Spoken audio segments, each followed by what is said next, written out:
Hello again, and welcome to the Ospreys Eyrie. Hello again, Grant and Jack. Jack, really glad that we didn't frighten you off. I'm glad you've joined us again. So very well welcome again. Are you both okay? All good. Yeah, all good. Yeah, doing well. Apologies tonight from Zach and Josh who couldn't make it. So hopefully they'll be back soon. And allow me to take a little bit more of a back seat on this one because obviously I'm just going to pop in now and again. Give my two penny worth on this one, but obviously I'm going to still be involved in some of the other rap family. Okay, so this evening we'll have to get the elephant out of the room and we'll have to talk about Saturday and another loss in a European quarter final. I was just fated to never to go any further in the European competition and actually get to a semi-final. We'll of course look ahead to Judgement Day on Saturday in the Principality. Just remind you, if you haven't got your ticket already, please get yourself down there. All your support will be very much appreciated. And if you are around Cardiff on Saturday, please pop into the Supporters Club, Osprey Supporters Club, meeting up in the Bluebell. Yeah. Just down the road, the Rap family, myself included, will also be calling in the City Arms, that area, for a drink. So if you're around, please come and say hello to us. But you're not taking the normal mode of transport, a train, a car, a bus, Grant, to Cardiff. Can you please tell us a little bit more how you're getting to the Judgement Day? Another Right to Rugby event. Luckily, this one's a lot shorter than the last two. So just jumping on a bike at the Liberty Stadium. Liberty Stadium, the Swansea.com. Still a Liberty Stadium for me. Yeah. We setting off from Swansea at 8 o'clock in the morning and stopping off in Porthcawl for a quick refill in terms of a bit of energy and a few fluids, and then aiming to get into Cardiff, into Sapphire Gardens around 12:30, 1 o'clock. Pack the bikes away, quick shower and change, and then I'll try and catch up with people wherever they might be, whether it's the Bluebell or the City Arms, or potentially the time I'm getting there, I'll be going straight into the game. So it's another opportunity to raise a little bit more money for Ospreys in the community. So there's 45. It's a very worthy charity, and hope you're very successful. And I hope the weather's fairly kind to you as well. The forecast isn't quite as good as it was the last couple of weeks ago, but there we are. The forecast doesn't look good, but it's still far better than it was when we cycled from Amsterdam to Paris. Absolutely. Okay, we'll start with some news, and we'll start with some good news. Three times Welsh international Rhys Davies, 26, product of Pencloud RFC, with over now 70 appearances, the Ospreys, has re-signed. Fortunately, he went off injured late in the second half on Saturday, and he's had some bad luck with injuries. But how are you feeling about Rhys Davies re-signing, boys? It's really good news. The fact that he hit the ground running again, did he, almost immediately, in terms of form, in terms of that level of aggression, it's great news for the Ospreys. He's definitely one for the long term. As probably our first at some point. I know we've got a lot of competition there, but he's one of our first choices, I think, now. Jack, impressed? Have you been impressed with Rhys over the years? Yeah, he's been brilliant, hasn't he? And as you said, to come back and hit the ground running like he did was very, very impressive, and it shows the mark of a good player. He's a big man. He's aggressive. He likes to get involved and carry the ball, and also he's there. So I think it is a very good signing, and I think he'll add to those three caps. Over the years for sure. I think it's a really good signing, and to get him back on board, and looking forward to seeing how he develops and goes on into the future as well. Indeed. Some less good news, and this is obviously there's been a very strong rumour, even that the BBC Wales online have sort of supported this rumour, and that Ross Moriarty is supposed to be signing for us. Unfortunately, Ross has had injury issues this year. Has only recently come back from a long-term leg injury, I think, and played his first game back for Bree, but only lasted, I think, less than 20 minutes and picked up a shoulder injury. Apparently, it doesn't need an operation. But obviously it's bad luck, and obviously we'll hopefully hear more about his contract situation in the near future. But we wish Ross obviously all the very best, and hope that he is back on the rugby field very, very soon, wherever that may be. Uh, Talking about sort of potential signings and so on, and finances, you probably heard, like I did, that Wales Online are reporting that the chairman of the WRU, Richard Collier-Keywood, has written to Ospreys, Scarlets and Dragons, so obviously with the ongoing situation and the WRU buying out the Cardiff club, and the PRA, which was almost over the line from what I could understand, but has given a deadline of this evening. And we're recording this on Tuesday evening. That deadline might have passed. Do you think it's something that we as Ospreys and obviously the club should be signing? Do you think we have those reassurances that we need? I think From what I've seen, okay, that again in that Wales Online article, the clubs haven't received the final draft. So I think unless how can you say you're definitely going to sign up to it until you're looking at the final version in terms of what you're signing as a starting point? I'd like to think that we can get things over the line as long as there's no compromises being made just to get over the line with a forced date. It still needs to be right, doesn't it? Yeah. Yeah, I feel the same way. And also when you look at what's happening with Cardiff and guarantees of funding and how that's going to impact things, they haven't exactly had a lot of time to consider, the changes and so on. I think I was reading somewhere that they have already asked, to know what the buyout at Cardiff does to the other regions' fundings. I think they've all written to them now. So until, you can't throw something like that into the mix and then be like, sign this in the next 3 days. It's not really fair. I think it's probably a little bit of like trying to get it done as soon as possible because they need to be seen to be doing something to an extent. And that might be a negative way of looking at it, but it did feel a bit like bully boy almost. Right, we've bought Cardiff out, now get this signed. It's like, that's not really right. So until the clubs know exactly what's going on and have had a proper copy of it and so on, I think it's fair for them to say, well, we're not signing anything, just like any of us would probably not sign anything without having proper details of them. Yeah. So, But that said, though, yeah, by the time this goes out, okay, we might have found out the news that we have signed. Yeah, true. But, yeah, and I suppose in fairness, what we don't know is, the regular meetings that Lance has been having with the WRU. Maybe these type of things have been discussed, because one thing that's come out of the Cardiff situation is that the WRU have stepped in, which I support and agree with, but they've done this over a period of months to get to this position where last week where they bought the club and will support the club for 18 months. So I'm sure these type of issues will have been raised by Lance and the other CEOs and the other, and obviously the benefactors as well. So it'll be interesting to see what plays out over the next few days. Okay, can't avoid any longer. Unfortunately, we had a fantastic opportunity on Saturday with a home quarter final against a French team, a good French team. We thought we would get over the line when we did this last week. I think we predicted a close game, so we were right in that respect. But we weren't quite good enough on the day. So, Jack, what's the view from the Netherlands on this one? Well, I think we all forgot last week that the Ospreys, we just don't like winning quarterfinal European matches, do we? No. Seems to be a recurring theme. Well, it is a recurring theme, but I thought that looked a little bit fatigued.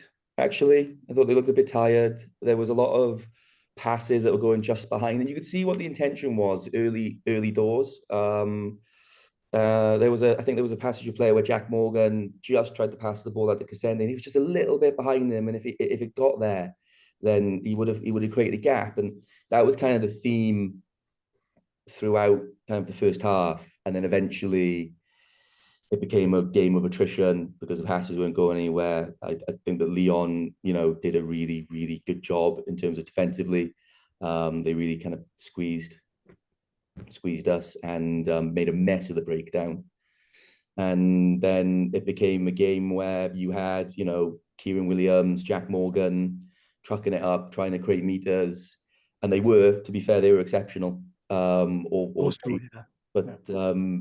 in the end of it, it just wasn't quite enough. And Lyon, just did a really professional job in the end. I think that, that was basically the story of the day, really. And then you had I think maybe Tipperick going off as well. It was a big loss. He had so much class still that you can't help but think he's been in those games as well. That was experience that maybe could have been like, right, we need to play for territory now. Let's kick the ball a bit more. And you lose that as well, and that experience. And then, it ended up the way it did. It was very disappointing in the end, actually. I thought that I really did think that against that Lyon team, they had a big chance, but it just wasn't to be for the 8th time, is it, or 9th time now? I can't. And it would have turned, as it turned out, not that we knew at the time, would have ended up, if had we won, we'd have had a home semi as well, wouldn't we? With Connacht losing at home. Franz, how did you see it from your seat? No matter how disappointed we are, when you saw Derry Lake and Dan Cassenda in the Riverside afterwards, you got to feel for the players. Okay, the build up to that game, there was a great opportunity, and it's almost like, I won't say they let themselves down, but they did look jaded, and things have flowed so well for so long, and then to see us struggle to flow properly. And there was plenty of one-up trucking the ball straight through the middle, and Jack and Keith in particular were really good at it. Okay, but we really struggled for the hard yards, and when we did try and go deep and spread the ball, we just looked like we were losing our shape really early. It's really disappointing when it's the same back line who've been like carving people apart for the last couple of months. So but disappointing. And again, should I be used to it? No, we shouldn't really. We shouldn't get too used to this, because we can play some great rugby. It's just the timing, isn't it? It's just really hard to put in a performance like that. Obviously, I always think Mark Jones speaks very well, and obviously he would have been emotional afterwards. Did you catch his interview when he was talking about game management and tactics and so on? What were you sort of how did you feel about what he said, and you think that was a fair reflection of the game, and could we have done anything different? Well, he's talking about moving the big French back around the pitch, and we might have tried it, but I don't think we were that effective in terms of the way we executed it. When it's one up run after one up runner, then it's like, you're absorbing the French pack, but they're a big bunch of boys, and the guys they brought in the second half were bigger, and I think the game started turning when our scrum dominance might not have been rewarded as well as it could have been in the first half, but that was sort of negated in the second half when they brought on some tanks into the pack. So I didn't feel like we were that effective to executing that game plan this week.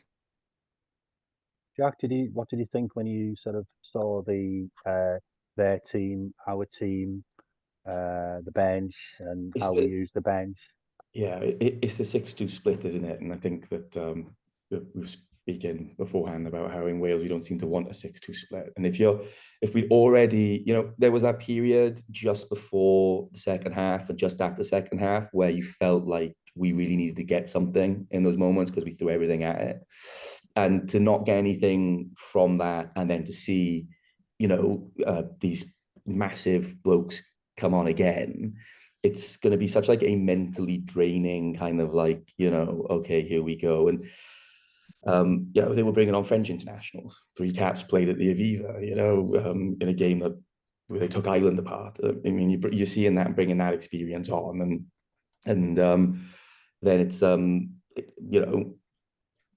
it's it becomes very, very difficult, I would say, particularly, if you don't have the physicality to match that, and you're not moving around their pack as well as you were, or well as you could. then yeah, and I think they just squeezed us out in the end. But I think that to be positive about it, I think this will be a learning curve for everybody. I think that actually, this is an experience again of like game management and what can you do in these situations, and they should as a team learn from this, and it'll be an experience that they can look back on and reflect on and come back better next time they experience this. So I don't want to be too down, because it actually, played some really good rugby this year, and didn't quite work on the weekend, but it was almost there, it was almost clicking, and they will probably, learn from this experience and kind of how to handle it next time they're in that situation. I think, yeah, that's kind of. Well, it was still a very close game, wasn't it? Yeah. And I think what we're saying, I don't think we're being unkind. I think we'd be saying that, if we'd just got over them at a penalty to win it, I think we would still be saying, well, we didn't quite execute as well as we could. We were a little bit naive at times, and that we didn't perhaps put the ball behind them a little bit more, put it up in the air a little bit more, especially when it got very tight in the sort of at times. So hopefully those are things we can learn from. Obviously, Tipperick, especially where Tipperick is in his career, it was very sad seeing him going off, and I do think that made a difference. Him going off after 7 minutes, I think that made a big difference. If you could have kept, and usually when he normally plays for 80, doesn't he? And I think having that, as Grant said, having that sort of experience and that sort of situation was just the way it goes. And I just hope, as we've alluded to, Rhys Davis' injury is not too bad, and Beard as well is not too bad as well. Although Mark seemed to indicate that none of those three will be available for Saturday when we come to talk about that. I suppose we have to mention the attendance. I must say I was very disappointed with the attendance, and I don't quite know what the answer is, really. I have a feeling that people don't like going to St Helens, but we have got too many armchair supporters. I think that's a fair criticism. I think next year moving to St Helens, I was looking at some attendances over the last couple of years, and whilst we've never had for a long time, 8,000 average for the season, we were even 2 years ago getting sort of 6,500 average. And so we've got 1,500 people who used to come down regularly who aren't coming. And I think our first target is getting those back down to St Helens next year. And then we can look to build from there. Grant, have you got the answer to this very simple problem? No. There's lots of people in West Swansea who currently don't come and watch the Ospreys, or might have come in the past and have fallen out of love with it, who are saying, yeah, I'll come down to St Helens. And there's lots of people saying they'll do that. We're just going to make sure that we don't lose what we've got now. Yeah. We need to build on what we've got now and then encourage more. And yeah, hopefully people will come. But I'm not quite sure what more the Ospreys are supposed to do in terms of how they promote themselves and what they do. And it's just, it almost feels like we've got armchair critics and not armchair supporters. And it's a lot harder to get a critic to turn up for a game than a supporter who just wants to go, yeah, I fancy going to the game. There's plenty of people who will comment on how we perform, etc. But yeah, turn up and watch the boys is all you can say. Like, just do it. Just get up and turn. Do you think maybe having a terrace might? Our prices aren't extortionate by any. They're comparative with the other teams, Welsh teams. But I suppose a cheaper option, more. I don't know if that's the experience you want. Might we're the only current regional club who hasn't got a terrace, aren't we? Yeah. So maybe that might help at St Helens as well, for people, who obviously the economic situation is not a cheap do, is it, going to watch a rugby match? No, we're not. We think the price is going to be the same or similar, not necessarily the same next season. But I'm sitting in the lower stand. I've got a season ticket, okay, for £140 a year. It's an absolute bargain to sit where I'm sitting. Yeah. I'd quite happily pay exactly the same amount to go and stand on the terrace down in St Helens. I've got no objection to, in terms of value for money. And the fact I'm not sitting down for a ticket that price, I'll quite happily stand up. So it is really good value, season ticket. Absolutely. And I think that, I don't know what our figures is, but I know when Lance has spoken, he feels that we've got more names down, provided everybody who's currently a season ticket holder continues next year. We've got new, like I'm an example, for instance, where I did have a season ticket, but I have persuaded my partner and a son. They've got to have very regular visitors down to Swansea next year. So I suppose that's the type of thing we were hoping to do. Jack, obviously you live a long way away. You get home as much as you can. Have you got any ideas how the Ospreys can improve their attendance? I think I don't think it's a marketing problem. I don't think particularly it's a uniquely Ospreys problem. I think that actually, like, I know we get less attendance than the other regions, but I think that the move to St. Helens is a good thing because it also taps into this like romantic kind of attitude people have towards like the good old days of the Welsh Premiership, and I think that would be nice, and standing on terrace as well, having a few pints. I think just improving that kind of match day experience will be a big thing, and I don't think you can do that at the Swansea.com. Be careful not to call the liberty that I wanted to. Because it's a big stadium, it's all seated, everyone's kind of scattered around, but getting 3,000 attendance for a European quarterfinal, it's not great. And I don't want to blame pure, like, I know a lot of people want to blame like the marketing team as well. I don't want to make excuses, but I also think it says where the competition is.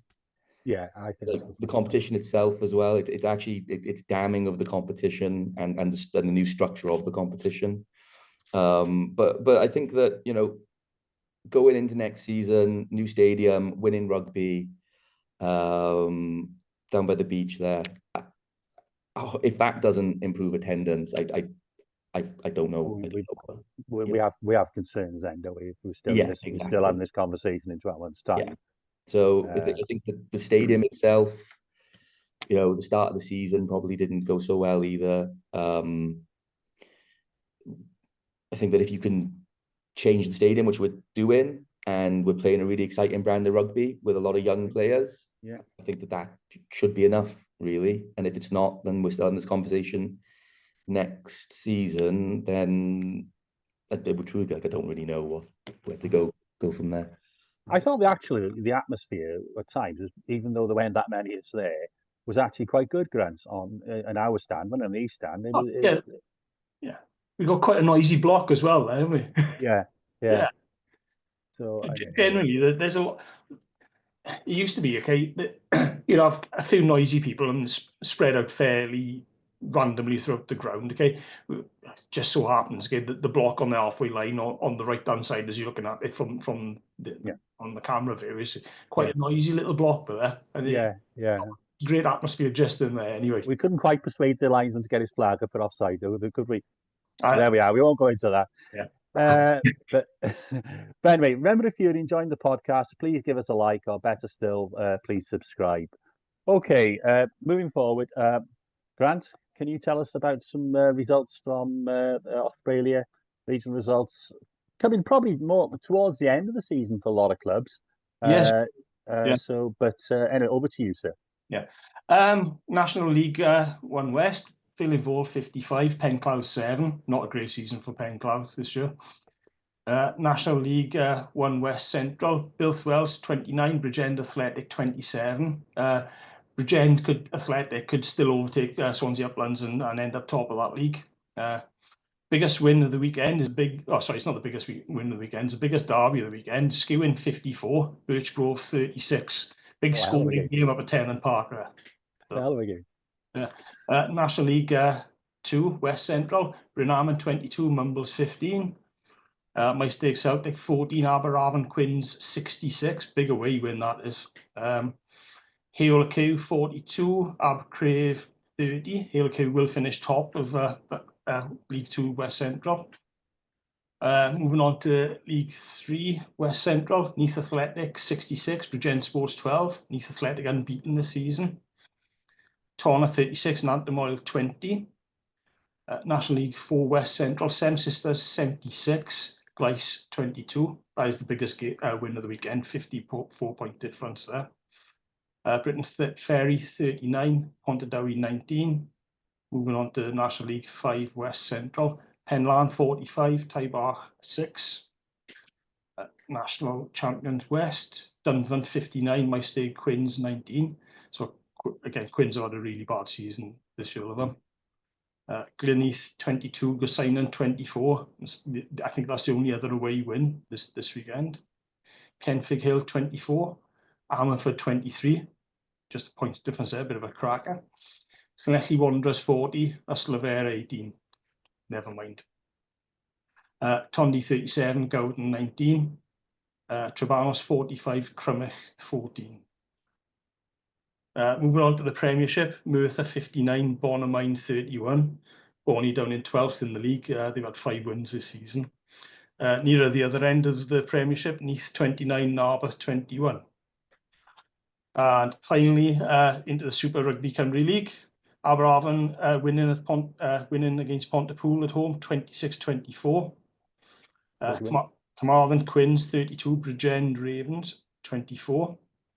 And the last result and the last game of rugby to be played on grass in St Helens, Swansea 43, RGC 28. So, yes, again, it shows the home advantage. 22 games, 20 home wins. Wow. I'll have to decide who to support because I'll be spending a lot of time with, right on the border between Birchgrove and Skewing. So I'll have to decide which of the two will become my team. I'll have, if anyone's write a comment to persuade me either way, literally, I'll be spending time literally on the border between the two. So we'll see who I root for next year. Okay, going on then to Saturday. We are home to Cardiff. If nothing else, it will help our average attendance over the year. Because we are the home team. I don't think the ticket sales are quite as at the level they have been in the past. I've heard they're not actually opening the top tier, so I guess the attendance, if they sold all the other seats in the other twos, it would be around 30,000 at best. But I'm sure those who do go will have a really good day. You've got 2 games of rugby for a very good value, really financially. So what are your hopes? What are your expectations? And do you have any fears about facing Cardiff on Saturday? We've got hopes, expectations, and plenty of fears. You got to hope there's a bit of a return of form. And last weekend was a hiccup, and we picked things back up. Cardiff see us as one of the bogey sides, and long may it continue. Yeah. But Cardiff are a wounded animal right now, and I don't quite know how the players are feeling over all of this, or if the general Odwani Cardiff are looked after is rippling through to the way the squad's working. I don't know, but we really need to be up for this. This is make or break for us now, this game. Yeah. Yeah, it's this is it really, isn't it?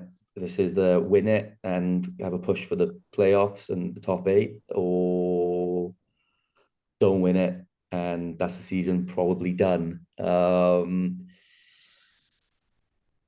Cardiff have come in after 2 weeks off.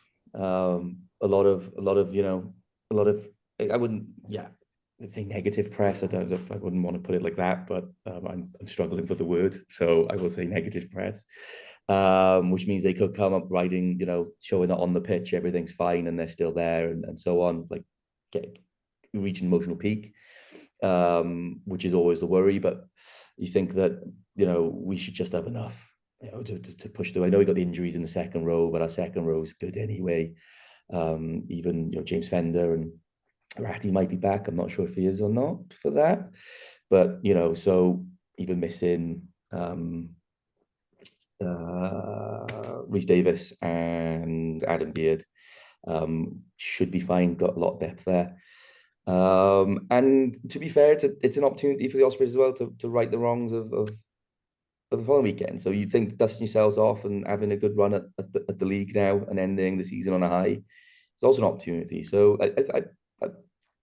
I'm fairly confident. I'm worried that Cardiff might play beyond themselves. And if they do, then that could be a problem. But if form books to go by and the way the teams are playing to go by, should be more than enough for the Ospreys to win, I would say. So yeah. You both mentioned that you felt there was a little bit of tiredness about our performance. Would you foresee, within constraints of injuries, some changes then, potential changes to the starting 15 on top of injuries? But this is make or break, isn't it? You know, we got some tough games in South Africa, okay? And okay, if you're going to rotate, okay, I'd like to think that we need to treat the next two games as sort of season defining now. Yeah.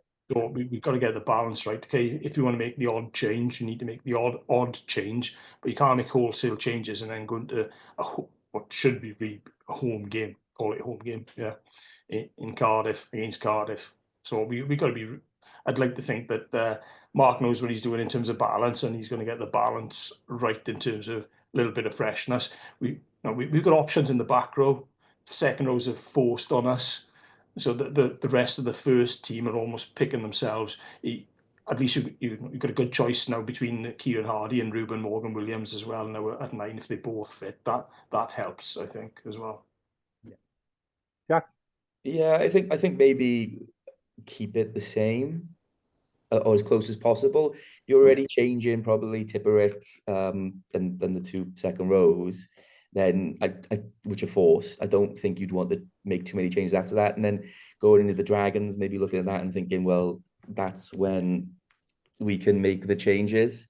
I think that might be a better way of looking at it, and then trying to rest some people ready for the trips over to South Africa, because this one's probably the one that you'd be more worried about right now. I've said that, and I'm going to regret it, aren't I? But we've seen the Black Cat, so I'm feeling far more confident now. Yeah, yeah. So yeah, I think that if you're making those changes that are forced by injury, you can probably keep it the same. Maybe put an Owen Williams in at fly half. Maybe, yeah. Yeah. And I don't know what, obviously I don't quite know why Sam Parry pulled out off the bench for the Scarlets game. So obviously, he would make a difference even if he didn't start. If not, McGuigan's fine, don't get me wrong, but if you wanted to give perhaps Dewi, I'd have confidence in Sam coming in if instead of Dewi. But otherwise, I'd try and get Dewi to go again. And for me, we've got to win these two games now against the Welsh opposition. The Sharks look as if they've started to put together their full squad together, so that might be a difficult game where maybe you could rotate there and then all or nothing perhaps in the last game against the Lions, which we definitely know we can beat. Yeah. So I would be anybody who can walk and is not completely knackered. I would be looking to play them personally, and maybe a couple of changes just to freshen things up. But I think we're all in agreement. This is a must-win game for us. Okay, so putting your money where your mouth is, gentlemen. What do you think we're going to do? What's just your who's going to win and by how much, please? Grant, do you want to go first? Oh, thanks. I'm not confident, and I think that's a great place to start because things can only get better from there. So Ospreys by 1 again. Okay. Jack? I think we're going to have too much up front for them. We're going to squeeze it, and I reckon we beat them by about 14 points. Oh, wow. I'm going 14. Yeah. I mean, because, basing it on the idea that they're going to turn up and play beyond themselves because of the emotion in the last 2 weeks, but 14. Okay, good, great. Well, when you think we held them for so long in cap with 14 men against 15, and we still in the end should have won that game, and we weren't playing fantastically well at that time. So I'm like Grant. I think it could go either way. I think it's a tough one to call, but I'm never going to bet against this. So I'm going to go Ospreys by 3. Okay, well, I think that's everything we need to discuss this evening, unless you gentlemen have got anything else you want to raise. No, nothing from me. No, okay, well, thank you very, very much for listening again. Good luck to the boys who've been involved from the Ospreys, the under-18s down in southern France, in Vichy. Some very good performance, very promising performances there from Richie Reese's team. And just a little plug, if you want to listen to the interview that we did through the Eyrie, through me, I did the interview with Richie. It is available still. One of us is impressive. So Richie's a spot-on guy, really good Osprey player, and has really taken to coaching really well. And I've been very impressed with the work he's doing there, and that augurs well for the future for Welsh rugby. So thank you very much. Let's hope next week we'll be back to normal and a podcast celebrating another Osprey win.